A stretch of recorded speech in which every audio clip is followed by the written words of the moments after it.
मीनू और शेरू तो चले गए, लेकिन ये रात सिम्बा पर एक कहर बनने वाली थी। शेर खान और कालिया ने अपने जासूसी प्लान के मुताबिक सिपाहियों में से 2 सिपाहियों को छोड़कर बाकी सब सिपाहियों को जान से मार डाला और खुद को भी जख्मी कर लिया। जब मीनू और शेरू काका वापस लौटे तो देखा कि सिपाहियों की लाशें वहां पड़ी थीं। देख मीनू, ये तेरे उस बहादुर बेटे ने क्या कर दिया हमारे साथ। उसने शेर खान को भी जान से मारने की कोशिश की है। हमें ये राजगद्दी नहीं चाहिए, लेकिन बस मेरे बेटे की जिंदगी बख्श दो। हाँ महारानी जी, सिम्बा ने सब पर बड़ी बेरहमी से वार किया, माफ कीजिएगा माँ। लेकिन मैं आपको याद करवा दूं, आपका ही बनाया गया असूल है, पीठ पीछे वार करने वाला दुश्मन हो या सगा भाई, उसकी सजा मौत है। कानून के बीच कभी रिश्ते नहीं आएंगे। अगर सिम्बा ने ये काम किया है तो मेरा इंसाफ उसके लिए भी वही होगा। फिर कालिया और शेर खान के जख्मों का इलाज होता है और इधर मीनू शेरू को अपने घर पर बुलाती है। शेरू, सिम्बा को मारना होगा। ये आप क्या कह रही हैं महारानी? नहीं, ये काम मुझसे नहीं होगा।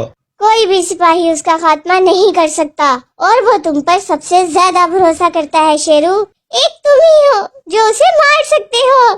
शेरू मीनू के हुक्मों को टाल नहीं सकता था, इसीलिए वो सिम्बा के पास ही चला जाता है। सिम्बा शेरू को देखकर बहुत खुश होता है। अरे आओ आओ शेरू काका, कैसे हो तुम? और माँ कैसी है? सब ठीक है, मैं तुम्हारी खैरियत ही पूछने आया हूँ। और रानी कहाँ है? अरे शेरू काका, वो तो पानी पीने गई है। जल्दी हमारी एक औलाद भी होने वाली है। तुम दादा बनने वाले हो शेरू काका। अभी सिम्बा ये कह ही रहा था कि तभी शेरू ने उस पर पीछे से वार किया और सिम्बा वहीं गिर गया। मुझे माफ करना सिम्बा, मेरी मजबूरी बन गई थी। ये महारानी का हुक्म था। सच्चाई जो भी होगी वो थोड़ी देर बाद सबके सामने आ ही जाएगी। लेकिन मुझसे वादा करो, मेरी आने वाली औलाद से तुम कुछ नहीं छुपाओगे। तुम उसे सब सच बताओगे शेरू काका। ये कहते ही वहीं सिम्बा दम तोड़ गया। नहीं नहीं, तुम मुझे छोड़कर नहीं जा सकते सिम्बा। मजबूर और दुखी होकर शेरू वहां से चल दिया। अभी शेरू थोड़ी दूरी पर ही गया था कि उसे जोर जोर से हंसने की आवाजें आई। फिर उसने छुपकर देखा कि कालिया और शेर खान सिम्बा के पास आए। हा हा हा हा हा, देखा अब्बाजान कैसी चाल चली। मीनू की नजरों में सिम्बा को उन सिपाहियों का कातिल बनाकर उसके ही सबसे वफादार सिपाही शेरू से उसका खात्मा करवा दिया। शेरू ने जब ये सुना तो वो ये सुनकर बहुत हैरान हुआ और वो दौड़ता हुआ महारानी मीनू के पास गया। धोखा किया है उन्होंने हमारे साथ।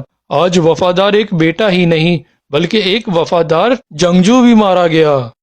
इस जिंदगी में शायद ही हम इस गुनाह से आजाद हो पाएंगे महारानी। ये क्या कह रहे हो तुम? नहीं, ऐसा नहीं हो सकता। जब मैं सिम्बा को मारकर वहां से आ गया कि तू मुझे मारने वाला है, तेरी बेवकूफ माँ को ये यकीन दिलाकर उसी के हाथों तेरी मौत करवा दी। हा हा हा हा हा हा हा। अपने आखिरी वक्त में वो मुझे बहुत खुशी से कह रहा था कि आप दादा बनने वाले हैं। जिससे आज तक मुझे हर दुख में संभाला, मेरी खुशी और बुरे वक्त का साथी बना। शेरू, मैं उसी की कातिल बनकर रह गई। उन बाप बेटों का बनाया हुआ खेल मैं समझ ही नहीं पाई। चलो शेरू, उस कालिया और उसके बेटे को इसका जवाब देना होगा। तब वो दोनों उनके घर पहुंचने ही वाले थे कि तभी कुछ सिपाहियों से कालिया कह रहा था, सिपाहियों, अभी एक काम और बाकी है। जाओ, सिम्बा की बीवी और उसके बच्चे को भी कुचल डालो। मौका मिलते ही हम उस बूढ़े शेरू और मीनू को भी रास्ते से हटा देंगे। शेरू, तुम जल्दी से यहाँ से रानी तक पहुँचो। तुम्हें सिम्बा के बेटे को हर हाल में बचाना है। लेकिन महारानी, आपका क्या होगा? मेरी फिक्र मत करो शेरू, जल्दी जाओ। तब शेरू तेजी से उसी जंगल आ गया। तब रानी भी अपने बेटे के पास खड़ी थी। और मैं उन दोनों को लेकर तेजी से वहां से यहां आ गया था। लेकिन शेर खान और कालिया ने मीनू को अपना कैदी बना लिया और वो सालों से उनकी कैद में है। सिपाही, सिम्बा के बेटे को मैंने उसकी बहादुरी के सारे किस्से सुनाए हैं। तब वो सिपाही और शेरू रानी के बेटे के पास जाते हैं। बेटा, तुम्हारा बाप एक महान जंगजू था। तुम्हारे बाप की जिंदगी की एक बहुत बड़ी दुखी कहानी है, लेकिन उनकी महानता हमें आज भी याद है। हम सब जंग लड़ने के लिए तैयार हैं। तब सिम्बा का बेटा शेरू और बहुत सारे सिपाही जाकर कालिया और शेर खान पर हमला कर देते हैं और उसके सारे सिपाहियों का भी खात्मा कर देते हैं। सिम्बा का बेटा अपनी दादी मीनू को भी कालिया और शेर खान की कैद से आजाद करवा देता है और मीनू सिम्बा के बेटे को राजा बना देती है।